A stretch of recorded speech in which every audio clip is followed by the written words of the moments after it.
아, 이제 오늘 이사야 강의가 8번째 시간입니다. 오늘은 이사야서 5장을 중심으로 특별히 포도원의 노래라는 제목으로 말씀을 드리겠는데요. 이 노래는 세 차원의 노래로 진행이 됩니다. 첫 번째는 한 노래가 있어요. 한 노래. 근데 그 노래를 듣다 보니까 놀랍게도 그 노래가 내 노래예요. 내 노래.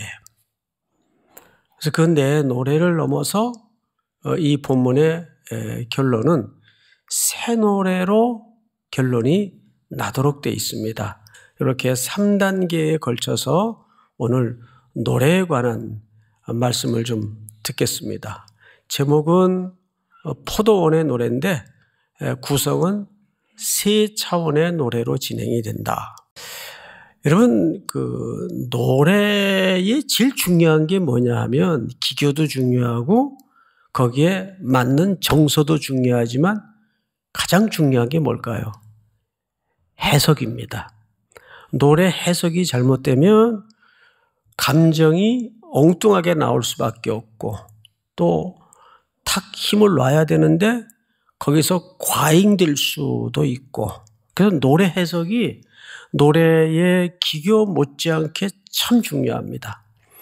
오늘 특별히 이 포도원의 노래는 그런 차원에서 굉장히 그 문학적 이해와 이 시의 흐름을 잘 간파하면서 봐야 될 포도원의 노래입니다. 그런 차원에서 우리가 본문을 한번 들어가 보도록 하죠. 이사야 5장을 보시면 나는 내가 사랑하는 자를 위하여 노래하되 내가 사랑하는 자의 포도원을 노래하리라. 그래서 이제 제목이 포도원의 노래인데 여러분, 이 사랑하는 자가 있고 그 사랑하는 자의 포도원이 있어요. 이제 그 포도원에 대한 노래란 말이죠. 근데 이 포도원이 어떤 포도원인가? 2절을 좀 볼까요? 1절 하반절에 힘이 기름진 사내로다. 그러니까 토양이 그냥 완벽한 땅입니다. 거기에 포도원을 주인이 설치를 한 거죠. 땅을 파서 돌을 제거하고 극상품 포도나무를 심었도다. 이 극상품이라는 것은 사실 그 여기 극상품이라고 돼 있지만 그 히브리 말에는 소레크라는 단어를 썼어요. 이 말은 지명입니다. 그러니까 최고의 좋은 포도가 나는 그런 의미를 설명하고 있는 겁니다. 극상품 포도나무를 심었도다. 그 중에 망대를 세웠고 또 그 안에 술틀을 팠도다. 좋은 포도 맺기를 바랐더니 무슨 포도가 나왔어요? 예. 당연히 이런 환경이니까 주인은 최선을 다한 게 아니라 최고의 조건을 갖추었어요. 맞죠? 예. 그런데 그러면 당연히 최고의 포도가 맺어야 되는데 무슨 포도가 났다고 돼 있죠? 들포도. 들포도라는 것은 들에 난 포도라는 그런 말이 아니고 그 히브리 말을 찾아보면 두 가지 맛, 시고 쓰고 그 뜻입니다. 여러분, 우리 포도 잘못 이렇게 집어서 맛보다 보면 그런 맛 걸리죠. 그러면 우리도 모르게 자연스럽게 어떻게 되죠? 이게 뱉어버리고 싶죠. 그리고 실제로 뱉기도 하죠. 그러니까 그게 들포도예요. 시고 쓰고 그 뜻입니다. 자, 그런데 여기 보면 극상품 포도나무를 심었다 할 때 심었다가 창세기 2장 8절에 보면 이렇게 되어 있습니다. 한번 띄워주실까요? 여호와 하나님이 동방의 에덴 동산을 뭐 하시고? 창설하시고. 에덴 동산을 하나님께서 부족하게 만들었습니까? 완벽한 환경으로 만들었습니까? 그렇죠. 그리고 거기에 완벽한 환경을 만들 때까지 하나님이 계속해서 토브라는 단어를 써서 보시기에 좋았더라. 보시기에 좋았더라. 그리고 사람을 만든 후에는 심히 좋았더라. 그렇게 에덴 동산에 최고의 하나님의 형상을 담은 걸작을 심어놨어요. 그래서 구약학자들은 보통 이 포도원의 노래 속에 이미 에덴 동산의 그림이 감추어져 있다라고까지 설명을 합니다. 굉장히 유관한 이미지 그림을 갖고 있어요. 자, 그런데 그 무흠하던 환경에서 하나님의 형상대로 지음받은 인간은 뭘 토해냈나요? 죄를 토해내고 들포도를 맺은 격이 됐습니다. 오늘 이 노래 속에는 그런 암시가 사실은 담아져 있는 거예요. 자, 2절을 다시 보십시다. 3절. 예루살렘 주민과 유다 사람들아. 자, 여기서 이제 조금 장면이 굉장히 깜짝 놀랄 정도로 바뀌어요. 지금 이 소리를 누가 고함치고 있어요? 스토리 안에 포도원 주인이 마치 뛰어나온 거예요. 이야기 밖으로. 여러분 그 뮤지컬 연극 같은 거 보면 그래도 평생 한두 편씩은 보셨을 거 아니에요. 보면 이제 이 무대에서 포도원 스토리가 진행이 됩니다. 그러다가 자기네들끼리 대화를 또는 노래를 주고받다가 이 포도원 주인이 갑자기 청중 속으로 향하거나 청중 속으로 뛰어드는 거예요. 여러분, 이걸 어떻게 생각하세요? 그러면 청중들이 깜짝 놀라죠. 어떤 적극적인 극은 복도 밖으로 뛰어나가서 이 무대에 있던 사람이 막 청중에게 묻는 거예요. 어떻게 생각하십니까? 그러면 청중은 이 스토리를 듣다가 보다가 자기들도 모르는 사이에 뭐의 일부분이 돼버리는 거죠? 이 스토리의 일부분이 돼버리는 거예요. 맞죠? 자기도 모르게 이 스토리의 일부분이 되어버리는 거예요. 지금 그 장면입니다. 지금 이야기의 내용이 진행이 되다가 쓰여지다가 그 이야기의 주인공이 갑자기 이야기 밖으로 튀어나와서 뭐라고 소리 지르고 있죠? 예루살렘 주민과 유다 사람들아, 구하노니 이제 나와 내 포도원 사이에서 사리를 판단하라. 이거는 수사법이죠. 어떤 답을 요구하는 게 아니라 말하자면 호소하는 거죠. 하소연하는 거죠. 이럴 수가 있느냐? 나와 포도원 사이를 판단하라는 말은 무슨 의미일까요? 내 노력이 부족했냐? 내 수고가 부족했냐? 내 보호가 부족했냐? 땅이 잘못됐냐? 그 뜻입니다. 그래서 3절을 다시 보시면 나와 내 포도원 사이에서 사리를 판단하라. 자, 주인의 노력이 부족했던 겁니까? 포도가 잘못된 겁니까? 포도가 잘못된 거예요. 이런 포도가 나와서는 안 되는 거예요. 자, 그런데 4절. 내가 내 포도원을 위하여 행한 것 외에 무엇을 더할 것이 있으랴? 내가 좋은 포도 맺기를 기다렸거늘 들포도를 맺음은 어찌 됨인고? 계속해서 하소연을, 탄식을 포도원 주인은 쏟아내고 있습니다. 이야기 밖으로 튀어나와서 이제 자, 여기 이제라는 말은 시간을 얘기하는 게 아니고 어떤 중요한 전환점을 얘기하는 거예요. 3절에도 보면 이제라는 말이 있죠.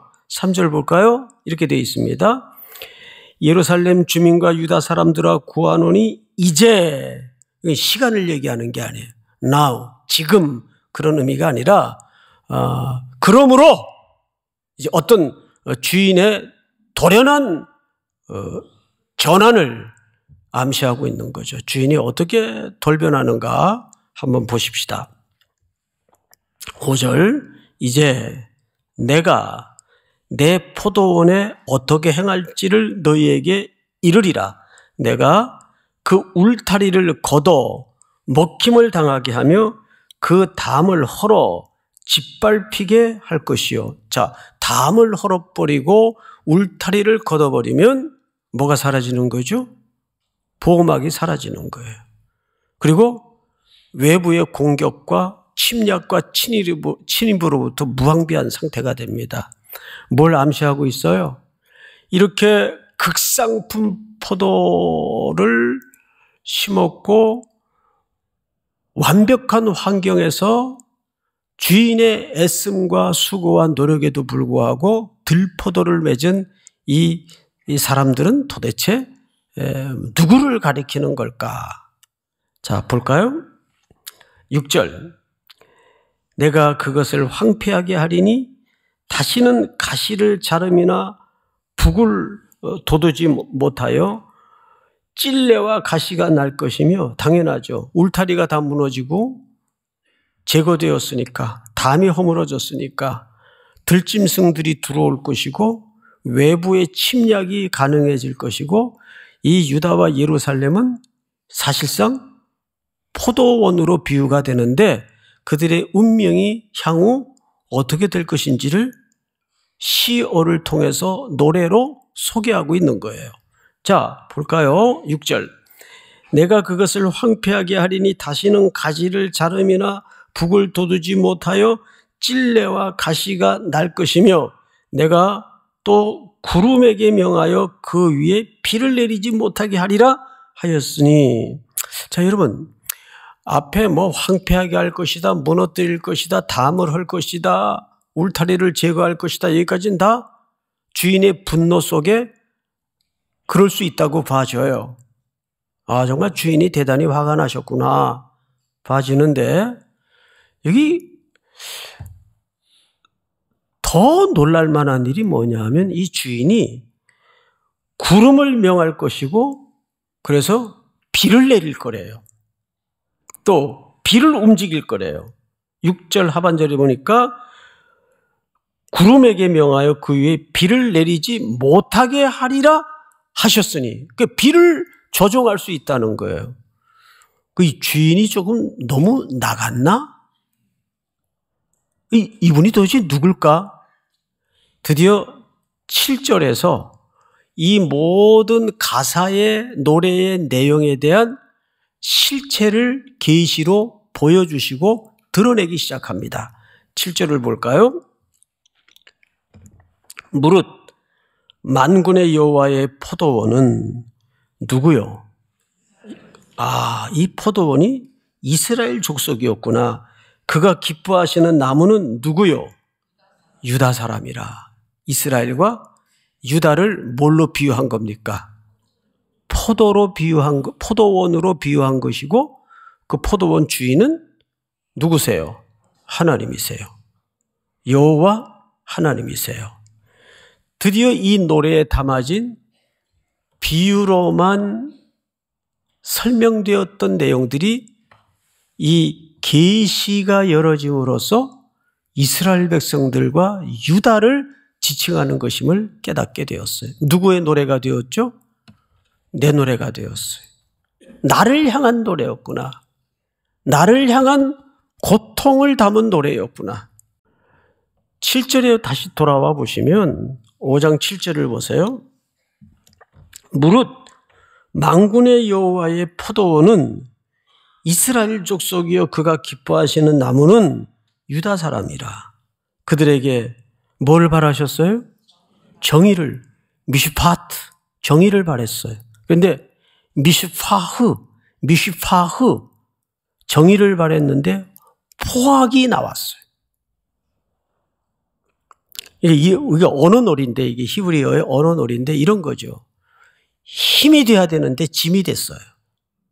우리 이런 식으로 언어놀이를 하죠. 이렇게 라임을 맞추어서, 히브리어에도 그런 라임을 맞추어서 이런 식의 표현이 있어요. 미슈파트, 공의를 바랬는데 미슈파흐, 포악을 토해냈습니다. 우리 5장까지 오는 어간에 이사야가 슬픔을 담고 활동했던 이 시대는 어떤 시대였습니까? 종교 지도자들이, 정치 지도자들이 연약하고 가난한 백성을 짓밟아서 얼굴을 땅에 대고 문지르는 맷돌질을 하는 그런 포악이 일어났던 시대예요. 미슈파트는 사라지고 미슈파흐 포악만 남는 시대. 또 볼까요? 그들에게 공의를 바라셨더니 여기 체다카 공의를 바라셨더니 도리어 뭐가 부르짖음이었도다. 부르짖음. 이 체아카입니다. 체다카를 바르셨는데 체아카 부르짖음이 토해내졌어요. 온 땅에 백성들의 비명소리가 하늘을 찔러요.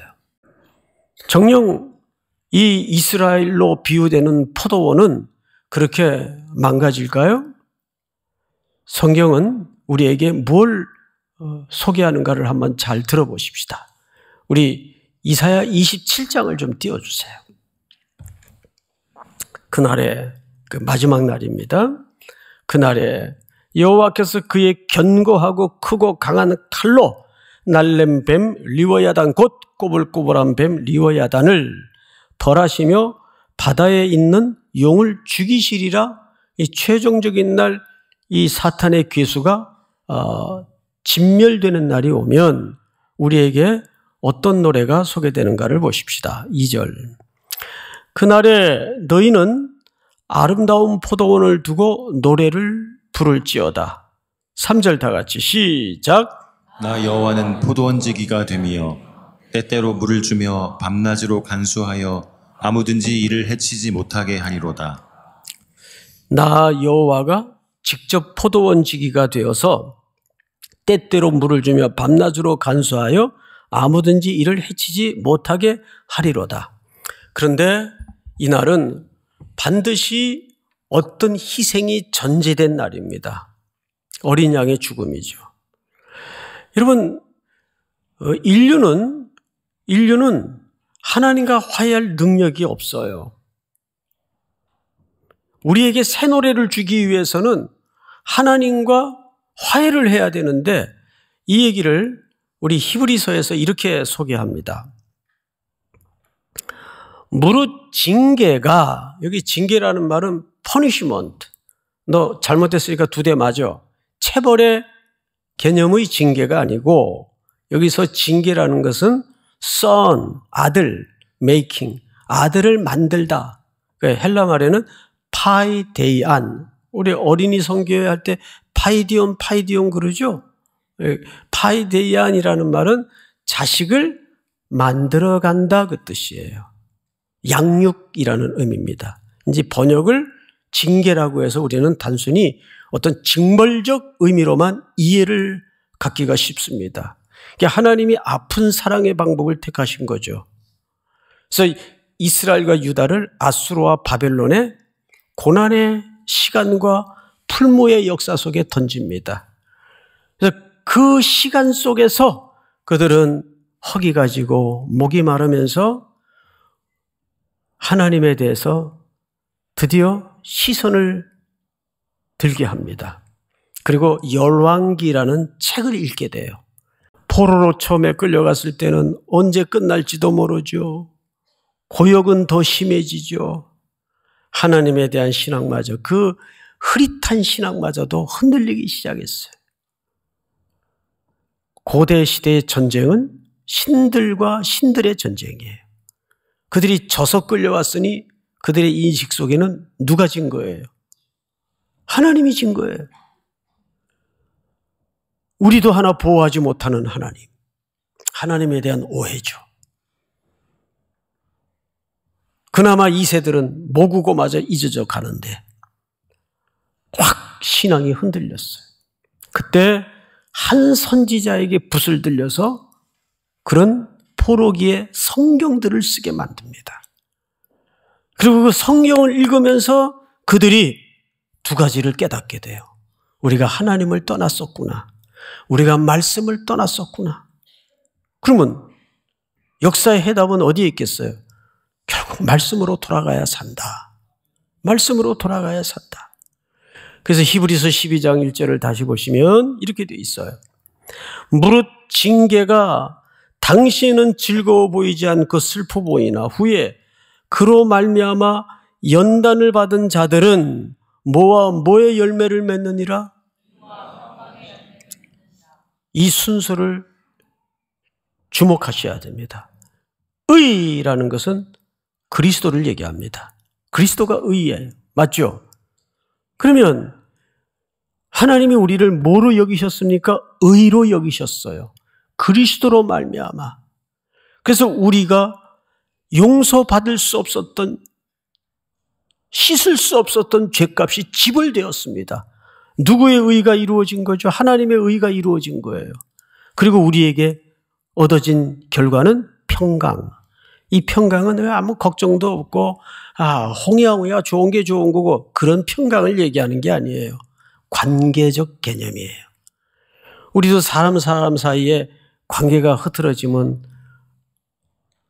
얼굴이 어두워지고 가정 분위기도 싸해지고 애들도 각자 방에 들어가서 거실에 나오지도 못하고 분위기 장난 아니죠? 예, 그런 거예요. 우리가 인류가 하나님과 관계가 망가졌으니까 이런 여러 가지 증상들이 썩은 냄새들이 악의 증상들이 나타나는 거예요. 그래서 예수 그리스도의 의되심과 하나님의 의가 나타났어. 로마서 3장에 한 의가 나타났어. 우리가 의로워졌어요. 그리스도 은혜로. 그리고 우리와 하나님 사이에는 뭐가 이루어지죠? 평강이 이루어져요. 그리고 그 평강은 평강에 뭘 맺느니라고 되어 있습니까? 열매를 맺느니라. 할렐루야. 그런 백성들에게 하나님이 우리에게 새 노래를 주신다는 거죠. 그러니까 이 새 노래는 그 뿌리와 실체가 누구와의 결합을 통해서 새 노래가 이루어지는 거예요? 그렇습니다. 어제 40년 지기 친구 아들이 결혼식이라서 결혼식을 가까운 서대문에 잠깐 다녀왔습니다. 순서를 보니까 추가 순서가 되니까 신랑이 탁 가운데 그 길로 나가더니 마이크를 딱 잡고 신부를 향해서 CCM 노래를 부르는데 그냥 가수예요. 얼마나 잘하는지. 그 아기 때 봤거든요. 근데 노래를 부르는데 신부도 감격하고 이 세상에 가장 아름다운 노래는 신부는 신랑을 향한, 신랑은 신부를 향한 노래라고 저는 믿습니다. 그것이 계시록에서 완성이 되잖아요. 어린 양과 우리의 혼인잔치 속에 천군 천사들이 얼마나 아름다운 노래로, 새 노래로 하나님을 높이십니까? 다윗도 회개한 다음에 나를 깊은 수렁에서 건져 올리시고 내 입에 새 노래를 두셨도다. 많은 사람들이 그 노래를 보고 그랬어요. 듣고가 아니라 보고. 그 노래로 말미암은 모든 삶을 얘기하는 거예요. 믿습니까? 이제 이 이사야서 5장은 한 노래로 시작해서 그 노래가 누구의 노래였어요? 나의 노래였어요. 그 내 노래는 전 처참한 결말로 끝났지만 슬픈 애가로 끝날 뻔했던 내 노래가 그리스도의 어린 양의 죽음을 통해서 무슨 노래가 되었나요? 새 노래가 되었습니다. 새날도 여러분들에게 그런 아름다운 미래가 전망되는 큰 은혜가 있기를 주의 이름으로 축복합니다.